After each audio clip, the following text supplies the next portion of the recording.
দিনের দাবি ছিল আপনাদের এই ভগ্ন রাস্তা ঠিক হওয়ার হচ্ছিল না। আজকে ইতিমধ্যে সমস্ত সিদ্ধান্ত হয়েছে, আপনাদের রাস্তা তৈরি হচ্ছে, আজকে বেনিফিশিয়ারি কমিটি তৈরি হলো, কি বলবেন?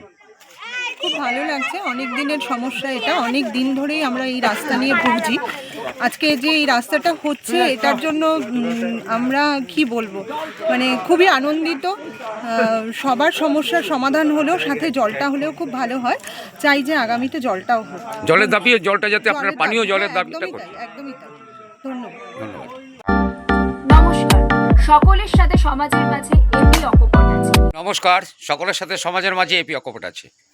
দীর্ঘদিনের কষ্ট, দীর্ঘদিনের ভোগান্তি দূর হতে চলেছে। লালপুর রঞ্জনপুলি জোড়াপুকুর পাড়ে দীর্ঘ ভগ্ন রাস্তা, চলার অযোগ্য, বিভিন্ন সমস্যা, কখনো ভ্যান উল্টে যাওয়া, কখনো সাইকেল উল্টে যাওয়া, সেই রাস্তার সমস্যার সমাধান হতে চলেছে। রাস্তা তৈরি হচ্ছে এবং যে পুকুর পাড় যে ভেঙে যাচ্ছিল সেই পুকুর পাড়ে গার্ডওয়াল দিয়ে রাস্তা তৈরি হবে। মানুষের দীর্ঘদিনের ভোগান্তি দূর হবে। কি বলছেন এলাকাবাসী, কি বলছেন যিনি যারা এই রাস্তা করবার দায়িত্বজন স্থানীয় পঞ্চায়েত, জেলা পরিষদ বা প্রশাসনিক স্তরে যারা আছেন, তারা কি ব্যবস্থা করলেন? রাস্তার কি সুরাহা হলো এবং এলাকার মানুষ কতটা খুশি আর তাদের কি দাবি, সেটাই তুলে ধরছি আপনাদের সামনে। দেখতে থাকুন সকলের সাথে সমাজের মাঝে এপি অকপট আছে। দেখে নেবেন।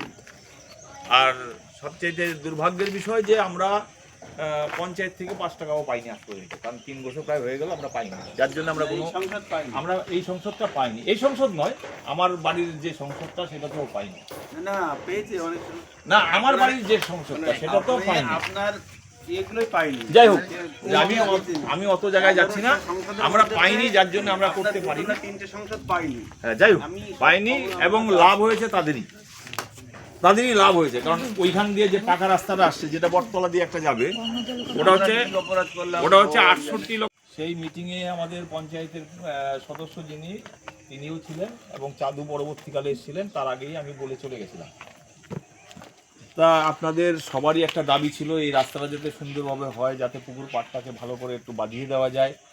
এই জায়গাটার বিরাট সমস্যা, এই সমস্যাটা সেদিনে আমি উপলব্ধি করে গেছি এবং আপনাদেরকে কথা দিয়ে গেছিলাম যে আমি যতদিন এটা না করতে পারবো বা আমি করাতে না পারবো, আমি মানে ভুল হচ্ছে, মানে আমি যতদিন চেষ্টা চরিত্র করে করাতে না পারবো ততদিন আমি আপনাদের কাছে আর কোনো ব্যাপারে সহযোগিতার জন্য আসবো না, এই কথা আমি বলে গেছিলাম। কিন্তু আমার দৃঢ় বিশ্বাস ছিল যে এটা আমি করতে পারবো। এবং পরবর্তীকালে সুদীপ এবং জয়দেব আর বিশেষ করে দীপ্তি, এরা রাস্তাঘাটে যেখানে আমাকে পায় সেখানে বলে, দাদা কদ্দূর হলো, আমরা ওই পাড়ায় যেতে পারছি না। মানুষজন আমাদেরকে কোশ্চেন করে, স্বাভাবিক ব্যাপার, কোশ্চেন করতেই পারে, কারণ মানুষের তো একটা আশা দিয়ে গেছিলাম, সেটাও প্রায় 1.5 বছর হতে চললো। তো একটু ভালো কিছু করতে গেলে একটু টাইম লাগে। আমি যথারীতি শুধুমাত্র এই রাস্তাটার ব্যাপারটা এবং পুকুর পাড়টা নিয়ে আমি একদম অভিষেক ব্যানার্জির অফিসে গেছিলাম। অফিসে গিয়ে বলে এসেছিলাম যে আমার একটাই দাবি। তখন ওরা আমাকে কিন্তু বললে, একটা দাবি কেন, আপনি 4টে দাবি করেন, আপনার 4টে করে দেবো। প্রথমে ভাবছিলাম যে ওরা বোধহয় আমার সাথে একটু মস্করা করছে, পরে দেখলাম না, ওরা সত্যি সত্যি আমার 4টে দাবি চাইলো। তখন আমি বললাম 4টে যখন দেবেন তারা আর 2-4টা দেন, আমি করি। তার মধ্যে এটাই 1 নম্বরে। এবং 1 নম্বর দাবিটা হচ্ছে আমার এই কারণে, তখন আমারে বললো যে আমরা বড় রাস্তা তো ধরি, এই ছোট ছোট রাস্তা কিভাবে কি করব, ঠিক আছে এই রাস্তাটা আমি করে দেবো, আমরা করে দেবো, আমার বিশ্বাস ছিল। ইন দ্য মিন টাইম আমাদের এখানে আমাদের পাড়া আমাদের সমাধান হয়েছে। আপনারা সবাই জানেন যে আমাদের পাড়া আমাদের সমাধানে এইবার যে নতুন স্কিমটা হয়েছে, তাতে করে এক একটা বুথ 10 লক্ষ টাকা করে উন্নয়নের কাজে ব্যবহার করতে পারবে। তো এবার স্বাভাবিকভাবেই আপনারা গেছেন ওখানটায়, যে ওখানে গিয়ে যদি আমরা লিখিয়ে দিই, কারণ তদবির তদারকিটা আপনারা বেশি করেছেন এই কারণে, যেহেতু এখানকার সমস্যাটা আপনারাই ভোগ করছেন, আমি তো ভোগ করছি না। কিন্তু আমার মনের মধ্যে এটা রয়েছে, আমি যেখানেই যাচ্ছি সেখানেই এটা নিয়ে ঘুরছি, যেটা আমার করে দিতেই হবে। এবং সেখানে গিয়েও আপনারা এই নামটা লিখিয়েছেন। ততক্ষণে আমি সিগন্যাল ওই দিক থেকে পেয়ে গেছি যে আপনার ওটা দাদা দিয়ে দেওয়া হয়েছে, আপনি নিশ্চিত থাকেন, আমাদের পাড়া আমাদের সমাধানের আগেই হবে এটা। এই কথাটা জানার পরে যখন বিডিও সাহেব আমাদের পাড়া আমাদের সমাধানে আসলেন, এসে প্রথমেই আপনারা বোধহয় এর আগে একটা ডেপুটেশনও বোধহয় দিয়ে এসছেন বিডিও অফিসে। তো বিডিও সাহেবের নলেজে ওটা ছিল, বিডিও সাহেব 1 নম্বরে আপনাদের রাস্তাটা উনি নিজে করে দিয়ে গেছে, বলে আমি কোনো জায়গায় হাত দিই না, কিন্তু এইটাই 1 নম্বরে থাকলো, আর বাদ বাকি জনগণ যে যা বলবে সেটাই হবে। আমি যখন 12টার সময় অন্য আরেকটা আমাদের পাড়া আমাদের সমাধান করে যখন ওইখানটায় এসেছি, তখন আমি দেখলাম যে এটাকে 1 নম্বরে প্রায়োরিটিতে দেওয়া আছে। তখন আমি বললাম না, ওনাদের ইয়েটা মানে দাবিটা যুক্তিসঙ্গত, কিন্তু এই টাকায় তো এই জিনিস হবে না। এখানে কত দিতে পারি আমরা? 10 লাখ টাকায় 3 লাখ দিতে পারি, 4 লাখ দিতে পারি, 5 লাখ দিতে পারি, কিন্তু তার বেশি তো দেওয়া সম্ভব না, কারণ সারাটা বুথে তো আমাদের কিছু করতে হবে। তো আমি তখন ওখান থেকেই ফোন করলাম যে ভাই কনফার্ম তো আমাদের পাড়া আমাদের সমাধানে কিন্তু এটা ফার্স্ট প্রায়োরিটি? তখন বললো আপনি নিশ্চিন্তে থাকেন, এটা আমাদের পাড়া আমাদের সমাধানের আগেই হবে। আমি তখন ওটাকে কেটে দিলাম। তারপরেই আবার বিডিও সাহেব তখন থাকতে থাকতে এসে আমার বললো যে আপনি কেটে দিলেন কেন? আমি বললাম দেখেন আপনার যা রেঞ্জ সেই রেঞ্জে এই রাস্তাটা হবে না। তা যাই হোক, আলটিমেটলি আমাদের মাননীয় মুখ্যমন্ত্রী গত বৃহস্পতিবার দিন কৃষ্ণনগরে এসেছিলেন, তিনি যতগুলি রাস্তা তো মানে উদ্বোধন করেছেন তার মধ্যে আমাদের এই রাস্তাটাও উদ্বোধন করেছেন, এবং আমাদের কাছে লিস্ট চলে এসছে এবং জেলা পরিষদ থেকে এই রাস্তার টেন্ডার হয়ে গেছে। টেন্ডারটা পেয়েছে শান্তিপুরের একটা ছেলে। তার সাথে প্রাথমিকভাবে আমার যে কথা হয়েছে সেটা হচ্ছে, দেখো ভাই এই জায়গায় আমি রাস্তাটা একটু ভালো চাই, আমার এখানে কেউ তোমাকে 10 টাকা 20 টাকা 100 টাকা 500 টাকা 1000 টাকা 5000 টাকা নিতে কেউ যাবে না, একটা লোকও যাবে না, কিন্তু প্রত্যেকেরই দাবি রাস্তাটা যেন একটু ভালো করে হয়। কিন্তু সব সময় কন্ট্রাক্টররা চাইবে একটু লাভ বেশি করতে, আর আমরা চাইবো আমাদের যাতে একটু ভালো করে হয়, একটু টানাটানি তো হবেই, তার মধ্য থেকে আমাদের যতটা নিংড়ে বের করে নেওয়া যায়। তা আমার আশা আমার বিশ্বাস যে আপনাদের যে উৎসাহ আমি দেখছি তাতে করে আপনারা থেকে এই জায়গাটাকে করাবেন। আমি রাস্তাটা করেছি, এটা যে পদ্ধতিতে রয়েছে আমাদের স্কিমটা, সেটা হচ্ছে construction of concrete road from Battala Ranjanpalli Battala to house of Shashthipal. তার মানে আমি ওই মাথা থেকে একেবারে ওই ষষ্ঠীপালের বাড়ি পর্যন্ত টেনে দিয়েছি, একদম এদিক দিয়ে গিয়ে ওই দিকে ঘুরে ওই মাথা পর্যন্ত। এবার আমি ইন দ্য মিন টাইম আমি চাকদা মিউনিসিপ্যালিটিতে গেছিলাম। মিউনিসিপ্যালিটিতে গিয়ে তাদের যে মানে মিউনিসিপ্যালিটির যে চেয়ারম্যান অমলেন্দুবাবু, তার সাথে আমার ভালো সম্পর্ক আছে। আমি তাকে বলেছিলাম যে দীর্ঘদিন ধরে এই রাস্তাটা তো তোদের খুব খারাপ হয়ে আছে, ওটা তুই যদি করে দিস তাহলে তোরও উপকার হবে, আমাদেরও খানিকটা উপকার হবে। ও ওইখানে খানিকটা ওরা রিপেয়ার করে দিয়েছে, মানে এক দফা করে দিয়েছে। তা আমি দেখলাম যে ওইখানে খানিকটা সেভিংস হবে আমার রাস্তা, প্লাস আমি যতটা পারবো 8 ফুট করে যাব, মানে ওই মাথা থেকে এদিকে যতটা যাবে 8 ফুট করে যাবে, এবং থিকনেসটা আমার বলা আছে 6 ইঞ্চি। 6 ইঞ্চি বোধহয় পুরো পাওয়া যাবে না, 5.5 ইঞ্চি 5 ইঞ্চির উপরেই পাওয়া যাবে। দ্যাট ইজ আমাদের পঞ্চায়েত যা করে 3.5 ইঞ্চি, তার চেয়ে 5.5 ইঞ্চি বা 6 ইঞ্চি যেটাই হোক, শিডিউলটা তো আমরা দেখেই নেব, আমাদের ভালোই হবে। 6 ইঞ্চি মানে তো বেশ বেশ উঁচা, আর জেলা পরিষদেরটা বেশ উঁচাই হয়। তাই এইবার দেখতে গিয়ে দেখলাম আমি এই রাস্তার এই মাথাটায় এই পাশ দিয়ে যতটা গেছে সবটাই হচ্ছে 6 ফুটের বেশি জায়গা নেই। স্বাভাবিকভাবেই আমি এটাকে 6 ফুটই করব। পাশাপাশি আমি দেখলাম যে এই রাস্তার থেকে কেটে নিয়ে তো আমি অন্য জায়গায় রাস্তা করতে পারবো না। আমার যে কটা গলি আছে এটার সাথে কানেক্টেড গলি যেগুলি রয়েছে, আমি সেভিংস যতটা আছে ততটা দিয়ে কানেক্টেড গলিগুলিও করে দেবো। বাহ। এবং তাতে করে দেখা যাচ্ছে ওই মাথায় আমি দেখে এসছি একটা গলি রয়েছে বিনোদাদের বাড়ির দিকে যেতে, ওই দিকটায় এইখানে একটা গলি রয়েছে, এই গলিটা রয়েছে, আরেকটা যেন দেখলাম ওই দিকে একটা গলি রয়েছে। যে কটা গলি রয়েছে আমাকে প্রথমে হিসাব করতে হবে আমার কতটুকু রাস্তা স্যাংশন হয়েছে 8 ফুট করে, তার কতটা আমি পাচ্ছি এবং তার কতটা সেভিংস আমার রইল, আর সেই সেভিংস দিয়ে আমার যতটা হয় আমি এইখানেই করিয়ে দেবো সব। আর সকলের সাথে সমাজের মাঝে এপি অকপট আছে। আমরা এখন কথা বলবো চাকদহ পঞ্চায়েত সমিতির প্রাক্তন সভাপতি, প্রাক্তন সহসভাপতি এবং চাকদহ ব্লক তৃণমূল কংগ্রেসের প্রাক্তন সভাপতি, দীর্ঘদিনের সভাপতি ছিলেন দিলীপ সরকার মহাশয়ের সাথে। আপনি দীর্ঘদিন পরে ব্লকের সভাপতির পদ থেকে অব্যাহতি করেছেন, এটা বিষয়টা কেমনভাবে দেখছেন? না, দল আমাকে অব্যাহতি দেয়নি। আমি প্রথমেই আপনাদের চ্যানেলকে এবং যারা দর্শক মণ্ডলী রয়েছেন তাদের সবাইকে অসংখ্য ধন্যবাদ জানাচ্ছি। তো আমি অব্যাহতি চাইতে গেলেও দল আমাকে অব্যাহতি দেয়নি। আমি এই মুহূর্তে আপনাদের জানা আছে কিনা জানি না, নদিয়া জেলা তৃণমূল কংগ্রেসের সাধারণ সম্পাদক, আমাকে ওই পদটা দেওয়া হয়েছে এবং তার বিনিময়ে আমি শান্তিপুর, রানাঘাট এবং কল্যাণী মানে আমাদের যা আছে। কিন্তু আপনার যে রাজনৈতিক কর্মক্ষেত্র চাকদা ব্লক এরিয়াকে কেন্দ্র, অত দূরে গিয়ে আপনি কিভাবে সংগঠন? না, আমি চাকদায় 5টা মিটিং করেছি, আজকে আবার যাব, এখনই যাব আমি চাকদার আরেকটা জায়গায় মিটিং করতে, এইখান থেকেই ওখানে চলে যাব। আমার কোনো অসুবিধা নেই, দল যেখানে যখন যা দায়িত্ব দিয়েছে আমি পালন করেছি। কিন্তু আপনাদের দলে বিশেষ করে দক্ষিণবঙ্গী দলগুলোতে দেখা যায় যে সভাপতিদের থেকে মানে মেন পার্টে থাকে, সাধারণ সম্পাদক আপনার কি দায়িত্ব পদ নিচে না বেদানো না? অ্যাকচুয়ালি আমি কিন্তু এই থিওরিতে বিশ্বাসী নই। আমি মনে করি যে কাজ করার মানুষ সে পিস পেলেই সে খেলবে। আমি পদের জন্য কোনোদিনই লড়াইতে ছিলাম না। আমি 1998 সালে প্রথম দিন থেকেই আমি দলটা করি এবং দল আমাকে 2009 সালে ব্লক সভাপতির দায়িত্ব দিয়েছিলেন দলনেত্রী মমতা বন্দ্যোপাধ্যায় নিজে হাতে, এবং তারপর থেকে আমি ছিলাম। আমি বহুদিন আগে থেকেই দলকে জানিয়েছিলাম যে আমাকে এই পদ থেকে অব্যাহতি দেওয়া হোক, নূতনদেরকে সুযোগ করে দেওয়া হোক। দল এবার আমাকে ওখান থেকে সরিয়ে জেলায় পাঠিয়েছে। আপনার যে নতুন সভাপতি হচ্ছেন চাকদা ব্লকে সংগ্রামবাবু, তার সাথে আপনার কথা হচ্ছে? আজকেই ওই তার অঞ্চলে মিটিং, এবং সেখানেই যাচ্ছি আমি মিটিং করতে। আপনার কাছে কোনো টিপস দিচ্ছে? একদম, ও আমার কাছে এসেছিল, আসার পরে ও আমাকে সম্বর্ধনাও দিয়ে গেছে। আমি ওর সাথে গত কয়েকদিনের মধ্যে 5টা মিটিং করেছি, আজকে যাচ্ছি 6ষ্ঠ মিটিং করতে ওর নিজের অঞ্চলে। এবং ও একটু আগেও আমাকে ফোন করেছিল যাওয়ার জন্য, সেই জন্যই আমি এখানে তড়িঘড়ি 3টের মধ্যে মিটিংটা করার কথা ছিল। এই মিটিংটা শেষ করে আমি এখন যাবো আর কি শিমুরালি চাঁদুলি।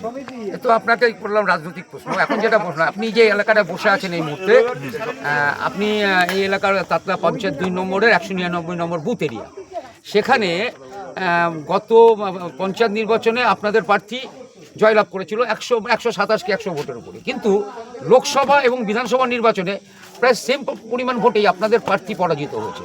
এইখানে আপনি বিষয়টা কীভাবে দেখেছেন? দেখুন, পঞ্চায়েত নির্বাচনটা প্রার্থীর উপরে খানিকটা নির্ভর করে, এবং যে মুখগুলি পঞ্চায়েত নির্বাচনে দাঁড়ায় সাধারণত মানুষ সেই মুখগুলির উপরে ভরসা করে বিশ্বাস করে তাদেরকে ভোটটা দেয়। আর জেনারেল পলিটিক্সে যেটা, সেটা তো সার্বিকভাবে আমাদের সারা পশ্চিমবঙ্গ ব্যাপী যে হাওয়া, সেই হাওয়া অনুযায়ী আমাদের এখানে ভোটটা হয়েছে। তবে আপনাদেরকে একটা কথা বলতে পারি যে মানুষ কিন্তু এখন মানে শিখে গেছে যে কোনটা ঠিক কোনটা ব্যাঠিক। স্বাভাবিকভাবেই এই জিনিস থাকবে না, কারণ বামপন্থীরা 34 বছর রাজত্ব করেছে, তারা নিজেরাও ভাবেনি 34 বছর থাকবে। তৃণমূল 15 বছর প্রায় কভার করতে চলেছে, এবং আগামী দিন যা মানে কাজ হয়েছে সেই কাজের ভিত্তিতে, কাজের নিরিখে যদি মানুষ ভোট দেয়, তাহলে দল আবার আসবে ক্ষমতায়, আবার মুখ্যমন্ত্রী হবেন মমতা বন্দ্যোপাধ্যায়। সুতরাং এটা গতানুগতিক ব্যাপার। আমি মনে করি আমরা যতক্ষণ দলের মধ্যে আছি ততক্ষণ দলের কাজ আমরা করে যাব। আপনি বলছেন আপনারা দল সবাই একসাথেই আছে? একদম একদম, এই ব্যাপারে কোনো রকম দ্বিধাদ্বন্দ্ব নেই, আমরা সবাই একসাথে আছি। এবং একটা কথা পরিষ্কারভাবে জেনে রাখুন যে আমরা যদি সবাই একত্রিত না থাকি, কাজ কিন্তু হবে না, উন্নয়নটা হবে না। উন্নয়ন করতে গেলে সবাইকে একটা জায়গায় আসতেই হবে। যেমন আজকে আপনাদের দীর্ঘদিনের দাবি ছিল এটা, আমি যদি দলের মধ্যে না থাকতাম তাহলে কিন্তু আমি পারতাম না। আমি দলের মধ্যে ছিলাম বলে আমি কিন্তু এটা আনতে পেরেছি, এবং আমি আজকে খুব খুশি। আপনাদের পাড়ার যে সমস্ত মানুষজন, গণ্যমান্য মানুষ ব্যক্তিগণ আজকে এখানে বসছিলেন, তারা প্রত্যেকেই দাবি করেছিলেন যে এটা আমাদের খুব জরুরি, এবং আমিও উপলব্ধি করেছিলাম অত্যন্ত জরুরি। এবং তার জন্য যে ফান্ডের প্রয়োজন পঞ্চায়েত দিয়ে সেই ফান্ড হবে না, এটা আমি বুঝতে পেরেই আমি কলকাতায় আমাদের সর্বোচ্চ নেত্রীর কাছে বলেছিলাম। এবং আমার খুব সৌভাগ্য যে আমাদের দলনেত্রী মমতা বন্দ্যোপাধ্যায় কৃষ্ণনগরের মিটিংয়ে এসে এই রাস্তাটা প্রথমে তিনি ঘোষণা করলেন। এটা আমার খুব ভালো লাগছে। এই রাস্তা করতে কত টাকা আনুমানিক ব্যয় হচ্ছে? 30,68,570 টাকা। কত কিলোমিটার রাস্তা হচ্ছে? এটা কিলোমিটারের হিসাব ঠিক নয়, আমাদের এটা রয়েছে construction of concrete road from Ranjanpalli Battala to house of Shashthipal, এই পর্যন্ত রয়েছে, এবং সঙ্গে পাইলিংটা রয়েছে। যেহেতু 100 মিটারের বেশি পুকুর আছে, হ্যাঁ, ওই 120 মিটারের মতো পাইলিং আমরা যে পাইলিংটা হবে সেটা কি দীর্ঘস্থায়ী হবে? হওয়া তো উচিত, কারণ এখানে আমরা একটা আজকে সবচেয়ে আপনি ভালো করে জেনে রাখুন যে আজকে আমরা এখানে একটা বেনিফিশিয়ারি কমিটি মানুষের তাগিদে করেছি। মানুষের তাগিদেই তো সব, আমরা সেটা দেখাবো আমাদের। মানুষের তাগিদেই আমরা কিন্তু বেনিফিশিয়ারি কমিটিটা তৈরি করেছি, এবং বেনিফিশিয়ারি কমিটি করার মানেটাই হলো কাজটাকে বুঝ করে নেওয়া। কন্ট্রাক্টররা চাইবে বেশি লাভ করতে, আমরা চাইবো আমাদের কাজটা বুঝে নিতে। স্বাভাবিকভাবেই আমি একটা জিনিস, আমার নিশ্চিত বিশ্বাস, এইখানকার যারা মানুষ তারা কোনো কম্প্রোমাইজ করবে না কাজের সাথে, এবং তারা দায়িত্ব নিয়ে কন্ট্রাক্টরকে সহযোগিতা করবে কাজটা যাতে ভালোভাবে হয়। আপনি দীর্ঘদিনের রাজনীতিবিদ এবং প্রশাসনিক দায়িত্ব পালন করেছেন। আপনার এটা অনেকের মধ্যে কি আমাদের কাছে প্রশ্ন করছে, এটা মানুষের দীর্ঘদিনের সমস্যা, কিন্তু এটা কি সামনে বিধানসভা নির্বাচন এগিয়ে আসছে বলেই কি এই কাজটা এখন না না না, আপনি তো ভালো করেই জানেন যে আমরা প্রায় 1 বছর 1.5 বছর চেষ্টা করে আমরা এই রাস্তাটা আনলাম। তা এটা হয়েছে একটু দেরি করে হয়েছে, সেই জন্যে ভাবনার কিছু নেই, সঠিকভাবেই হবে। আপনার আগামী দিনে যে কর্মসূচি শুনলাম, আপনার আগামী রাজনৈতিক জীবন আরও ভালো হোক, আমাদের চ্যানেলের পক্ষ থেকে এই শুভকামনা করি এবং আপনার মূল্যবান সময় দেওয়ার জন্য আপনাকে অসংখ্য অভিনন্দন। আপনাদেরকে অসংখ্য ধন্যবাদ। আপনার দেখালাম যারা আছেন সবাই দীর্ঘদিনের রাজনৈতিক নেতা এবং চাকদহ যে ব্লক তৃণমূল কংগ্রেসের দীর্ঘদিনের 16 বছর সভাপতির পদ আগলেছেন, প্রশাসনিক পদ আগলেছেন, এর আগের পঞ্চায়েত বোর্ডে পঞ্চায়েত সমিতির সহসভাপতি ছিলেন। এলাকার মানুষ সবাই দিলীপদা বলে ডাকে। এলাকায় সাইকেল নিয়ে বেশি ঘুরে বেড়ান, খুব সাধারণ জীবনযাপন করেন, এখনও সাইকেল নিয়ে এসছেন। দীর্ঘদিন চেষ্টা করে এই রঞ্জনপল্লী জোড়া পুকুর পাড়ের যে মানুষ 6-7 বছর ধরে ভগ্ন রাস্তার উপর দিয়ে হামাগুড়ি দিয়ে চলাফেরা করেছে, সেই রাস্তার আজকে তার পুরনো জায়গায় ফিরে আসবে এবং আগামী দিনে এলাকার যে মানুষের জলের সমস্যা আছে উনি সেটাও সেই সমস্যার সমাধানে সচেষ্ট হবেন। দেখতে থাকুন সকলের সাথে সমাজের মাঝে এপি অকপট আছে।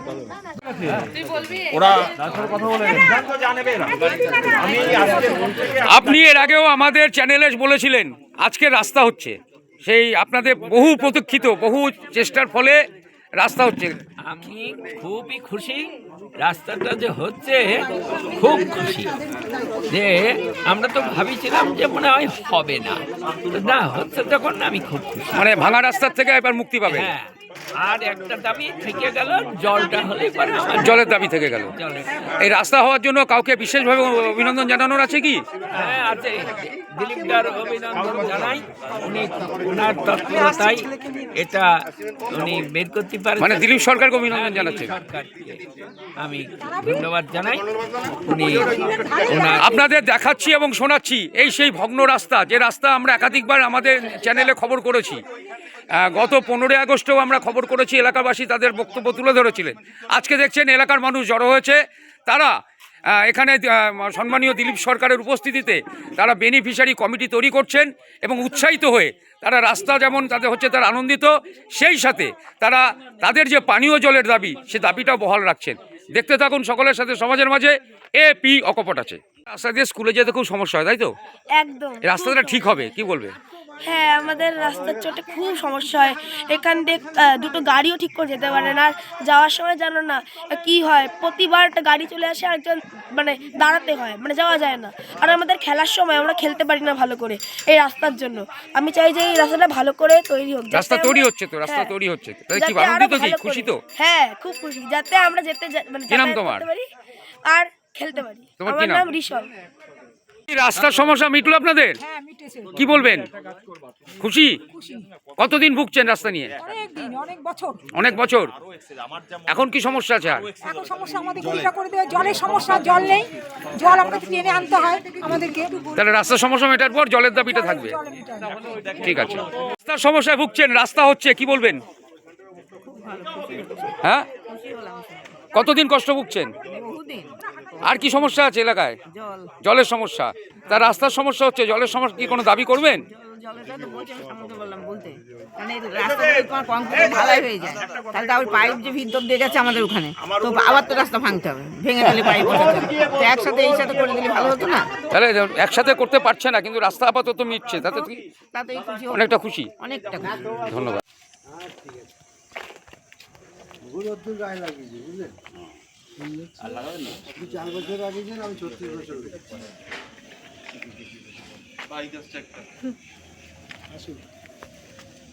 রাস্তাটাও দেখিয়ে রাখি।